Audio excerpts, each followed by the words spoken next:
भूरबान में नवाज शरीफ की काबीना रोटी खाने लगी ना, दही कम था तो वहां त्यारा लाहौर दही लेने के लिए गया। इनको ये परेशानी है। हजरत फारूक आजम जब पहुंचे ना शाम के अंदर, तो चीफ जस्टिस थे हजरत अबू दरदा साहबी रसूल। आपने फरमाया रोटी लाओ, देर हो गई। फरमाया रोटी क्यों नहीं लाते?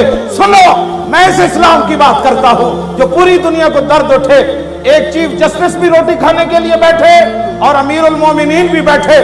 तो हजरत उमर ने पूछा हजरत अबू दरदा से, रोटी क्यों ताखीर हो गई? कहा कि जो टुकड़े मैंने पानी में भिगोए हुए हैं ना, वो बड़े पुराने हैं, अभी गले नहीं है। जिस मुल्क का चीफ जस्टिस भी खुश्क टुकड़े खाए, अमीरुल मोमिनीन भी टुकड़े खाए, तो उस मुल्क के अंदर दरिया के किनारे बकरी का बच्चा प्यासा नहीं मरता। जिस मुल्क का वजीर आजम 60 लाख की घड़ी पहने और दही के कुंडे लाहौर त्यारा लेने के लिए जाए और थर के बच्चे दूध और दवाइयां न मिलने की वजह से मर जाएं, उनको खतरा तो होना है। मौली खादिम की